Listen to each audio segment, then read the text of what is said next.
سلام قولا من رب رحيم. நிகரில்லா அன்புடையோன் இறைவனிடமிருந்து சாந்தி நிலவட்டும் என்று முகமன் கூறப்படும். பெருமானார் ஸல்லல்லாஹு அலைஹி வஸல்லம் அன்னவங்க அதனால்தான் ஒரு சந்தர்ப்பத்தில் அடுத்தவருடைய கண்ணியத்தினுடைய விஷயத்திலே, அடுத்தவருடைய மானம் மரியாதையுடைய விஷயத்திலே மிக எச்சரிக்கையாக இருக்க வேண்டும் என்ற அந்த எச்சரிக்கையோடு ஒரு செய்தியை சொல்றாங்க பாருங்க. பெருமானார் ஸல்லல்லாஹு அலைஹி வஸல்லம் அன்னவங்க துல்ஹஜ் மாதம் காபத்துல்லாவில் காபத்துல்லா அங்கே இருக்கிறாங்க, சஹாபாக்களோடு இருக்கிறாங்க. அப்படி இருக்கிற பொழுது சஹாபாக்களை பார்த்து கேட்கிறாங்க, இது எந்த நாள், இது எந்த நாள் சொல்ல அனுசராங்க. துல்ஹஜ் 10வது நாள், அந்த குர்பானி கொடுக்கிறோம் அல்லவா, அந்த நாளிலே சஹாபாக்களிடத்தில் கேட்கிறாங்க, இது எந்த நாள். ஏன் ரசூல்லா இந்த நாள் என்ன நாள்னு கேட்குறாங்க? ரசூல்லாவுக்கு நல்லா தெரியுமே, இந்த நாள் என்பது துல்ஹஜ் பிறை 10 குர்பானி கொடுக்கக்கூடிய நாள் என்பது தெரியுமே.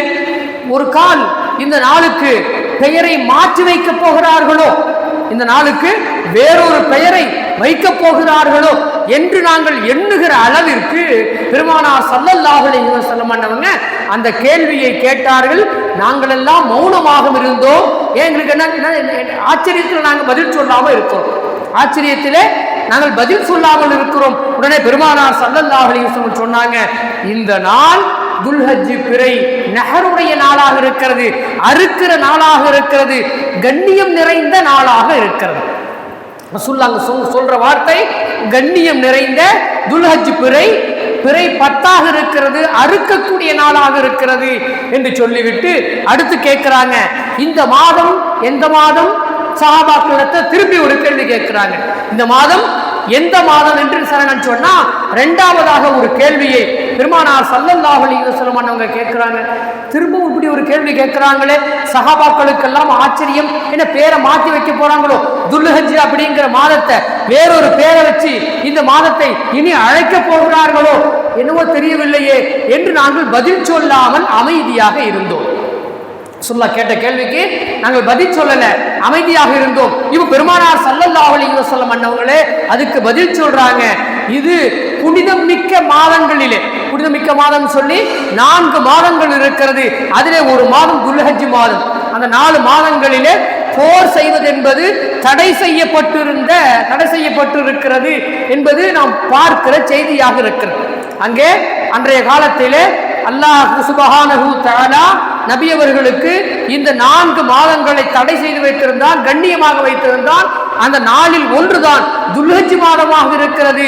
எனவே இந்த கண்ணியம் நிறைந்த இந்த மாதத்திலே என்று பெருமானார் ஸல்லல்லாஹு அலைஹி வஸல்லம் அன்னவங்க என்று என்ன செய்றாங்கன்னு சொன்னா, இது கண்ணியம் நிறைந்த மாதம் என்று என்ன செய்றாங்கன்னு சொன்னா ஒரு செய்தியை சொல்றாங்க. அன்பிற்கினியவர்களே, அடுத்து பெருமானார் ஸல்லல்லாஹு அலைஹி வஸல்லம் அன்னவங்க இது எந்த நகரம், இந்த ஊர் எந்த ஊர் என்று கேட்கிறாங்க. நாங்க நினைச்சுக்கிட்டோம் இதுவரை மக்கா என்று இருக்கக்கூடிய, அதற்கு முன்னாடி பக்காவாக இருந்தது. அல்லாஹ் குர்ஆன்ல கூட சொல்லுவான், பக்காங்காக பயன்படுத்தி சொல்லுவான். அதற்கு பிறகு மக்காவாக மாறியது. மக்கா என்கின்ற இந்த வார்த்தையை பெருமானார் ஸல்லல்லாஹு அலைஹி வஸல்லம் அன்னவங்க இதற்கு பெயர் மாற்றி வேறொரு பெயரை வைக்கப் போகிறார்களோ என்னவோ தெரியவில்லையே என்று நாங்கள் எல்லாம் பதில் சொல்லாமல் அமைதியாக இருந்தோம். ரசூலுல்லாஹ் சொல்றாங்க, உலகத்திலேயே கண்ணியம் நிறைந்த ஒரு இடம், புனிதமான ஒரு இடம் என்று சொன்னால் இந்த மக்காவாக இருக்கிறது, மக்காவுக்கு கண்ணியம் இருக்கிறது என்று சொல்லிவிட்டு இப்ப பெருமானார் ஸல்லல்லாஹு அலைஹி வஸல்லம் அன்னவங்க சொல்றாங்க, எப்படி இந்த நாளுக்கு கண்ணியம் இருக்கிறதோ, மகத்துவம் இருக்கிறதோ, இந்த மாதத்திற்கு எப்படி கண்ணியம் இருக்கிறதோ, மகத்துவம் இருக்கிறதோ, இந்த ஊருக்கு மக்காவிற்கு எப்படி தனிப்பட்ட ஒரு கண்ணியம் இருக்கிறதோ, மகத்துவம் இருக்கிறதோ, அது போன்று உங்களது உயிர்களுக்கு அல்லாஹு தஆலா கண்ணியத்தை கொடுத்திருக்கிறான். அதே போல அம்வாலக்கும் உங்களது சொத்துக்களுக்கு, உங்களது பொருளாதாரத்து பொருட்களுக்கு அல்லாஹ் கண்ணியத்தை கொடுத்திருக்கிறான். உங்களது மரியாதைக்கும் அல்லாஹ் சுப்ஹானஹு தஆலா ஒரு புனிதத்தை கொடுத்திருக்கிறான் சொல்லிட்டு சொல்றாங்க. இது எந்த அளவுக்கு பாதுகாக்கப்பட வேண்டும் தெரியுமா? ஒரு மனிதனுடைய திமாலுங்கிற வார்த்தையை பயன்படுத்துறாங்க. திமால் சொன்னா ரத்தம், ரத்தம் சொன்னா நம்ம இந்த உயிருங்கிற மொழிபெயர்ப்பை நம்ம கொடுக்கிறோம். ஏன்னு சொன்னா உடலிலே ரத்தத்தை ஓட்டப்பட்டு விட்டால் மனிதன் உயிர் வாழ முடியாது. அதனால ரசூலுல்லாஹ் ரத்தத்தை சொல்லி சொல்றாங்க, உங்களது ரத்தம் புனிதமானது அப்படின்னு சொன்னா ரத்தம் புனிதம் அல்ல. அன்பிற்கினியவர்களே, ஒரு மனிதனுடைய உயிர் புனிதமானது. ஒரு மனிதனுடைய உயிரை பாதுகாப்பதிலே அவனுடைய கண்ணியத்தை குலைத்து விடாமல் அவனை உயிரை பாதுகாக்கிற விஷயத்திலே மிக எச்சரிக்கையாக மனித சமூகம் இருக்க வேண்டும் என்பதை சொல்லி காட்டிவிட்டு, பொருளாதாரத்தையும் அதே போல சொல்லி காட்டிவிட்டு அடுத்து மூணாவதா சொன்னாங்க, கண்ணியம், மரியாதை, மானம், அதை பாதுகாப்பது மிக அவசியமான ஒன்றாக இருக்கிறது. ஹராம் அப்படிங்கிற வார்த்தை பயன்படுத்துறாங்க. ஹராமுன் சொன்னா அது புனிதமானது என்று ஒரு பொருள் இருக்கிறது என்பதையும் நாம் புரிந்து கொள்ள வேண்டும். தடுக்கப்பட்டது என்பது என்று நாம் நேரடியாக பொருள் கொண்டாலும் அதனுடைய உள்நோக்கம் என்னன்னு சொன்னா அது புனிதமானது. ஒருவருடைய உயிரை பறிப்பது தடை செய்யப்பட்டு இருக்கிறது. ஒருவருடைய சொத்திலே அவருக்கு அபகரிப்பது அது தடுக்கப்பட்டு இருக்கிறது. ஒருவருடைய மான மரியாதையை கெடுப்பது அது தடுக்கப்பட்டு இருக்கிறது என்று சொன்னால் அது கண்ணியப்படுத்தப்பட வேண்டும் என்று ஹராம் என்ற வார்த்தையை பெருமானார் ஸல்லல்லாஹு அலைஹி வஸல்லம் அவங்க பயன்படுத்துறாங்க. இப்ப சொன்னாங்க, இது எது போல தெரியுமா? இந்த ஒரு மனிதனுடைய உயிர், பொருள், செல்வம், கண்ணியம், மான மரியாதை இதெல்லாம் எது போல தெரியுமா? கஹுர்மதி யௌமிக்கும் ஹாதா. நான் உங்கள்கிட்ட ஒரு கேள்வி கேட்டேன் அல்லவா, இந்த நாளை போன்ற கண்ணியத்திற்குரியதுதான் இந்த உயிரும் இந்த மரியாதையும். இவருடைய சொத்து, உங்களுடைய சொத்து மரியாதைக்குரியது, மேன்மைக்குரியது என்று பெருமானார் ஸல்லல்லாஹு அலைஹி வஸல்லம் அவங்க சொன்னாங்க.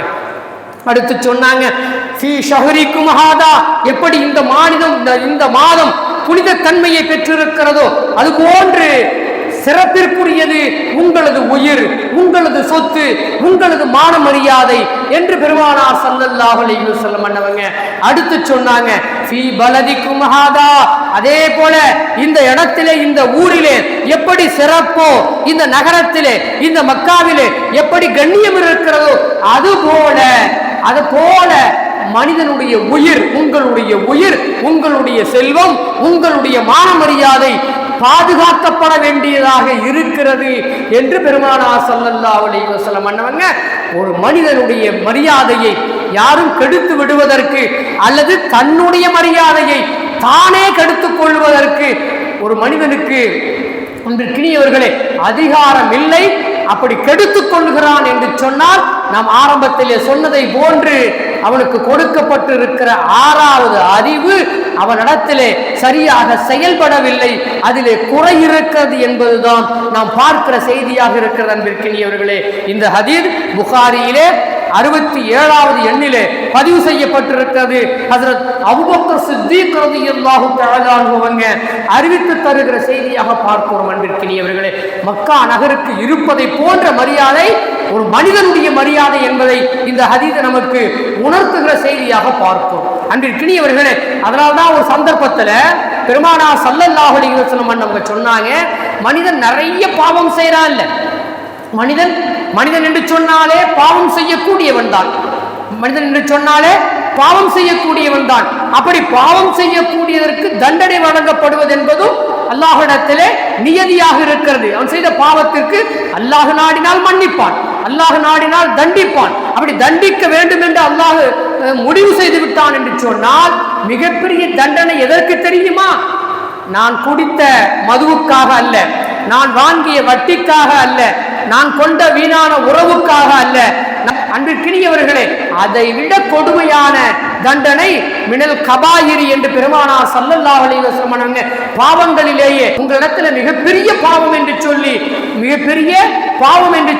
பெருமானார் ஸல்லல்லாஹு அலைஹி வஸல்லம் சொல்றாங்க, ஒருவனுடைய மான மரியாதையிலே விளையாடுவது, அவனுடைய கண்ணியத்தை குலைப்பது, அவனுடைய கண்ணியத்திலே விளையாடுவதுதான் மிகப்பெரிய பாவமாக இருக்கிறது, தண்டனையை பெற்றுத்தரக்கூடியதாக இருக்கிறது என்று சொல்லி பெருமானார் ஸல்லல்லாஹு அலைஹி வஸல்லம் உரிமை இல்லாமல் ஒரு மனிதனுடைய கண்ணியத்திலே, அவனுடைய உரிமையுடைய விஷயத்திலே, அவனுடைய மான மரியாதை விஷயத்திலே ஒருவன் ஈடுபடுவது இருக்கிறதே அது வரம்பு மீறுதலாக இருக்கிறது.